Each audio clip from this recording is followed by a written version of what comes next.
I just don't think that we're spending enough time talking about how the ancestors were people. Like, okay, when we're living in space stations in the sky, you know what the history books are going to say. They're going to be like, Black people were all strong and brave in the face of absolute white nonsense, and that's true, but they're going to make no mention of the fact that sometimes we also found ourselves in the middle of, I don't know, Victorian-era love triangles, for example. But the Black space children of the future have a right to know things like that, and I'm going to be the one to tell them. So over the next couple weeks, I'm going to share stories that were published in Black newspapers back in the 1880s and 90s that, admittedly don't rise to the level of an MLK speech, but I think they still deserve to be remembered.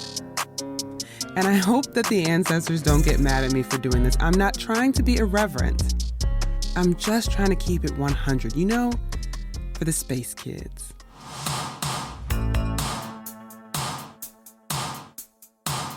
Hello and welcome to the Secret Adventures of Black People.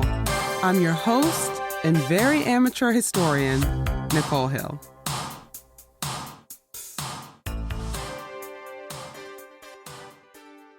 As a person that grew up watching truly any period romance or drama I could get my hands on, I had to start with these two letters published in the paper for the whole world to see in 1886.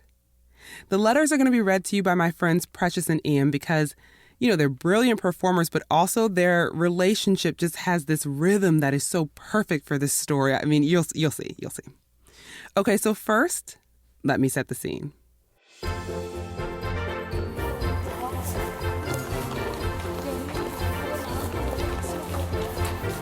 This story takes place in Chocolate City, Washington, D.C.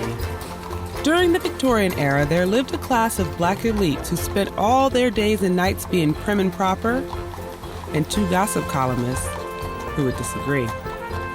Their names were Clara and Louise, and they wrote for the Black periodical The Washington Bee. Clara and Louise were actually assumed names, adopted to protect the ladies from the wrath of the Black aristocracy.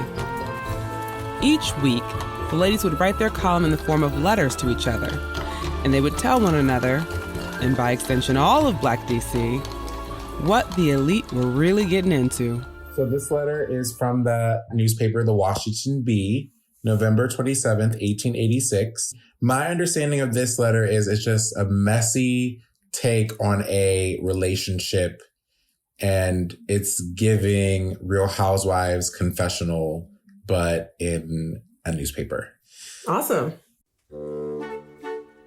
Dear Clara, I hardly know how to begin or what to relate first, but the most sensational thing that has ever happened in our society is the elopement of Miss Lulie Francis of this city and Mr. Cregwell of Harrisburg, PA. Lulie and Cregwell. Those are their names. Those are some names. Okay. The mother and father of Miss Francis had issued invitations for her marriage to Mr. Sneed.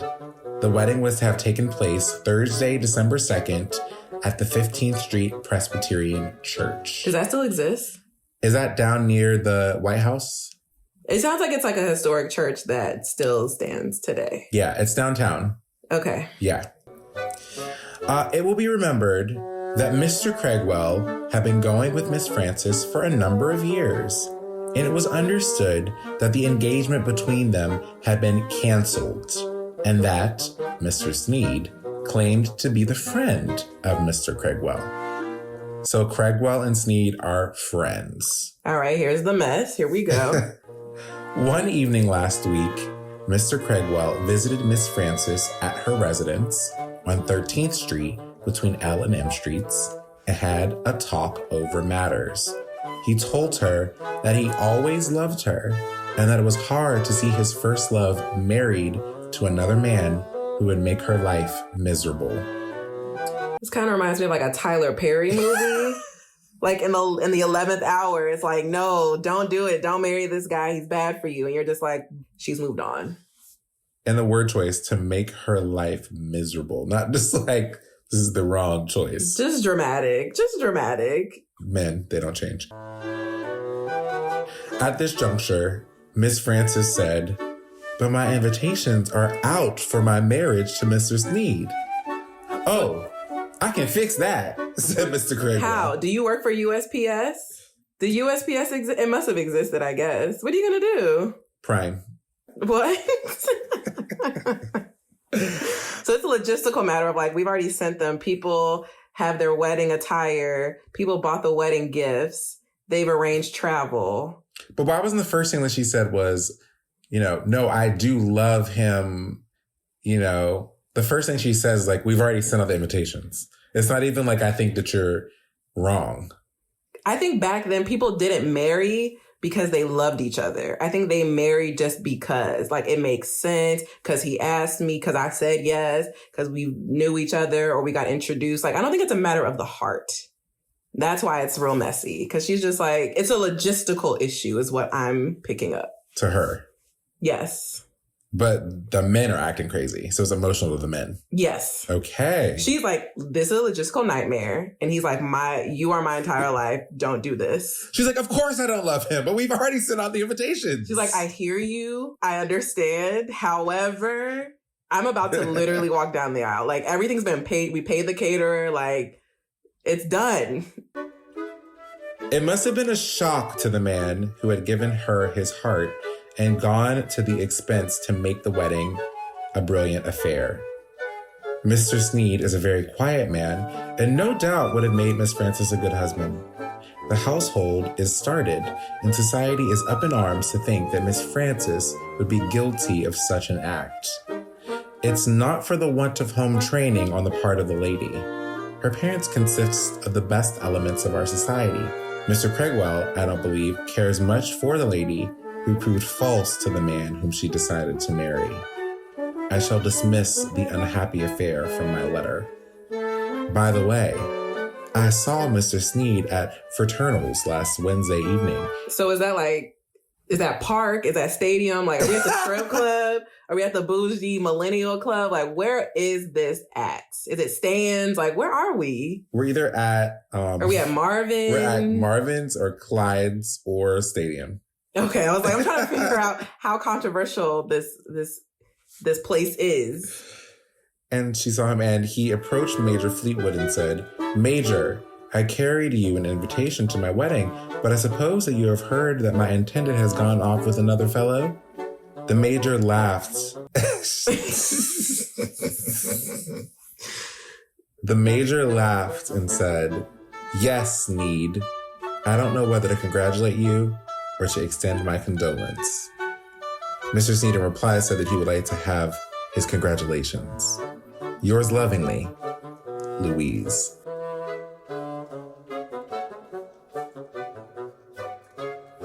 So Mr. Sneed felt like he dodged a bullet. So she did. Okay, so she left him. So she left him at the altar. She left him at the altar, ran off with another man, and he's actually relieved. And she left this good, quiet man, reliable, but the real tea was he didn't even care. So like you said, none of this was really, I don't know whether to congratulate you or something. He said, "I would like to have your congratulations." So I guess maybe he's trying to be strong.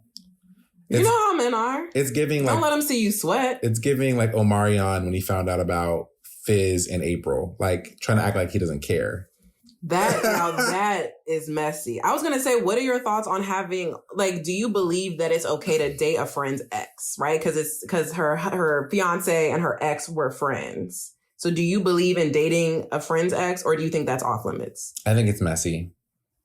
I think unless you have like explicit, permission, but like how does one even go about getting that? I just think it's awkward. I think that next thing you know, your sister wife or sister husband, what is it, brother husband, But I would say that that's way more prevalent in the gay community. So if one of your friends was like, I've been talking to your ex and like we're getting serious, like I just want to talk to you or see how you feel about that, what would you say? I would say, "Oh, okay, that's cool." But in the back of my mind, I'm like, "Okay, I see you. You were that girl. I knew you were." You're like, "I see you, Mr. Sneed." No, I see you, Mr. Craigwell. Oh, yeah. No, but Sneed went after old boy's girl. He was like, "Oh, I got your girl." And then he's like, "I got her back." That is the truth, yes. Okay. But Sneed is quiet. That's what he was quietly up in them DMs. That's exactly what happened. Little snail mail, little postcard. All right. Shout out to fraternals. Yeah, what the hell is fraternals? Am I saying that right? I don't know. Fraternals. This was 200 years ago. I'm like, we have no idea what this place is.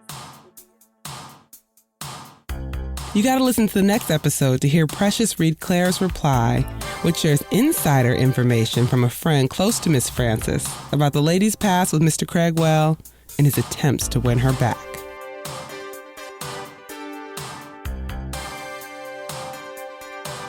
It's season 2 of The Secret Adventures of Black People. I'm Nicole Hill, and I have the pleasure of being the host and producer of this show.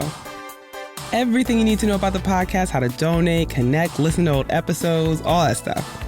You can find it at the website, secretadventuresofblackpeople.com, so please do go check it out. I gotta spend the rest of this time saying thank you to like a bunch of people, but please, really, go to thesecretadventuresofblackpeople.com. Let's stay in touch. Okay, so thank you to this episode's Black adventurers, Precious and Ian. They have a hilarious pop culture show on IG Live called Messy Besties that you can see on Mondays at 7 p.m. Their social handles are in the show notes. If you want to laugh, then you definitely need to check them out. Thank you to everyone for subscribing and downloading and rating and reviewing this show. I'm so flattered. One review on Apple was from 007RDG, who's listening in the UK. Shout out to y'all. And they were saying that they wish there was a British version of the podcast. And I just want to say, 007RDG, and really anyone that isn't in my studio apartment, once we get free, I'll go wherever you want me to go. I'll tell whatever story you want me to tell, long as it's Black. Shout out to my story editors, Alana Nevins, Ronald Young Jr., Lizzie Peabody, and Mark Pagan. And shout out to Snap Judgment for featuring the show on an episode in January. I've been a Snapper for 10 years plus, and you know, I'd say being on it was a dream come true, but to be honest with you, I didn't even know to dream something like that. All right, I'll see you again soon for more stories of Black folks holding it down across space and time.